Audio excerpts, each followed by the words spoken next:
Oke teman-teman, kita mulai dari setup project untuk APA Laravel-nya ya. Nah, di sini saya sudah siapkan satu folder di mana di sini saya sudah punya folder bernama TickTrack.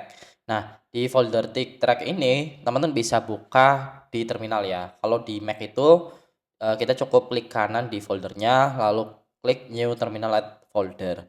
Atau teman-teman juga bisa gunakan apa namanya CMD yang ada pada Windows. Itu tinggal nanti teman-teman bisa lakukan CD ke folder yang teman-teman ingin tuju ya. Nah, di sini saya sudah open ke terminal. Kemudian di sini kita bisa ikutin dokumentasi dari Laravel-nya langsung nih ya. Kita ke documentation. Nah, ini untuk bagian installation. Jadi teman-teman di sini bisa download dulu PHP dan juga Composer. Jika udah, teman-teman bisa install untuk Composer Global Require Laravel Installer. Nah, di sini ya.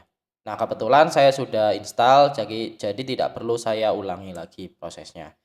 Kemudian setelah itu di sini kita bisa jalankan command untuk nge-create an application dengan cara Laravel new kemudian nama project kita. Nah, di sini saya buat Laravel new APA tick track gitu ya namanya. Oke, lalu enter aja. Di sini untuk starter kitnya kita non, kemudian unit testingnya kita paste saja. Unit testing kita nggak akan gunakannya di sini. Oke, kita tunggu proses instalasinya selesai.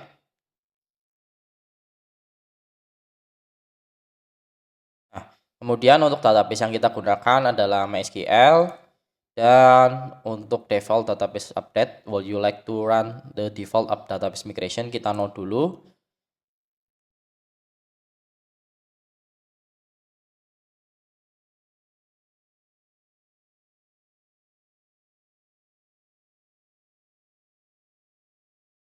Oke, kemudian ini kita no juga.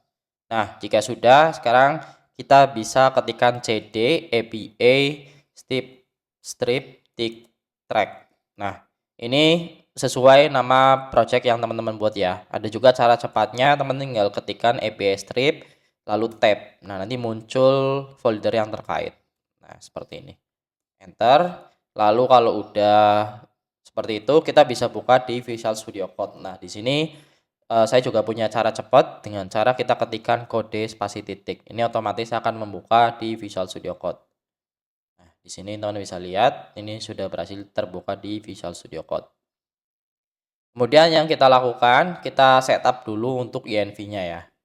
Di bagian INV sini, kita bisa gunakan untuk konfigurasi project. Mungkin kita akan kenalan juga untuk struktur foldernya. Di sini app. App ini isinya HTTP, ada controller. Controller ini fungsinya mengatur logic yang ada di project kita. Kemudian ada models. Model ini fungsinya dia akan berhubungan dengan database. Karena konsep dari Laravel ini adalah MVC ya, atau model, view, dan controller. Kemudian di sini ada provider. Ini untuk ngatur. Biasanya ketika kita menggunakan suatu package, kita akan daftarkan ke sini. Kemudian di sini ada Bootstrap App Provider, ini juga berisi konfigurasi. Kemudian di bagian config juga ini berisi konfigurasi. Database ini berisi factory. Factory ini biasanya digunakan untuk kita menentukan isi dari kolom-kolom yang ada di suatu table. Maksudnya itu isi data dummy-nya itu. Ini contohnya. Kemudian di sini ada migration. Migration ini fungsinya si Laravel itu dia bisa langsung ngebuatin kita table tanpa kita perlu masuk ke PHP admin atau kita perlu buat script SQL untuk nge-create table beserta kolom-kolomnya. Dia bisa pakai migration. Nah, nantinya juga akan membantu proses ketika kita berkolaborasi dengan developer lain. Developer lain itu kita nggak perlu ekspor import untuk database-nya. Cukup mereka jalankan migration-nya agar mereka bisa buat tabelnya seperti itu. Kemudian di sini ada seeder. Seeder ini juga nanti berhubungan dengan factory. Seeder ini untuk menjalankan pemuatan data dummy dari factory yang udah kita tentukan tadi. Nanti juga kita akan gunakan untuk membuat user untuk admin ya. Kemudian di sini ada public. Ini biasanya digunakan untuk menyimpan gambar yang bisa diakses secara publik. Kemudian ada resource. Resource ini biasanya digunakan untuk menyimpan yang berkaitan dengan view. Cuma kita nggak akan gunakan ya, karena kita menggunakan API-nya aja. Kemudian ada routes. Routes ini untuk mengatur alamat apa saja yang ada pada website kita atau project kita. Kemudian ada storage. Storage ini juga nanti berhubungan dengan si public, karena gambar itu kita simpan di storage. Nanti kita lakukan symlink namanya. Kemudian ada test, ini biasanya digunakan untuk melakukan unit testing. Kemudian ada vendor. Vendor ini adalah daftar package yang kita gunakan di project Laravel kita. Nah, kemudian kita langsung masuk ke env aja. Di bagian app name kita bisa ganti namanya menjadi TickTrack. Oke. Nah, kemudian di sini di bagian DB connection-nya ini sudah MySQL, artinya kita menggunakan MySQL di project kita. Kemudian di sini ada DB database, ini nama database yang akan kita gunakan. Kemudian DB username ini defaultnya itu untuk Windows root, biasanya juga untuk macOS juga root. Cuma kalau di laptop saya ini saya gunakan admin.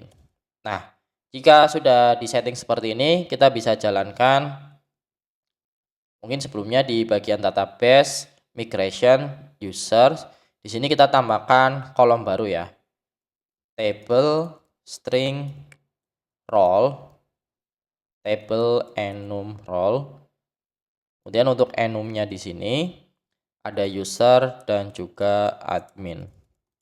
Nah, jadi di sini kita modifikasi sedikit untuk si table usernya ya. Di sini ada tambahan kolom role untuk defaultnya saat user register berarti adalah user. Nah, ini seperti ini. Jadi untuk penjelasan singkatnya, string ini untuk tipe datanya, kemudian yang di dalam sini itu untuk nama kolomnya. Nah, kemudian di bagian model user juga kita tambahkan. Di sini adalah role. Oke, seperti itu. Oke, setelah udah kita konfigurasi seperti ini, kita bisa jalankan PHP Artisan Migrate. Nah, jika muncul warning seperti ini, kita yes saja. Nantinya Laravel akan otomatis membuatkan kita database untuk si API TickTrack ini. Nah, bisa kita lihat di PHP MyAdmin. Ini saya buka dulu. Di bagian sini. Nah, di sini kita udah punya untuk database API TickTrack. Bisa kita lihat di sini kita udah punya beberapa table, ada user dan lain-lain ya. Ini user juga udah ada isinya name, email verified add, password dan role. Oke, segitu aja untuk setup projectnya. Kita lanjut ke materi selanjutnya.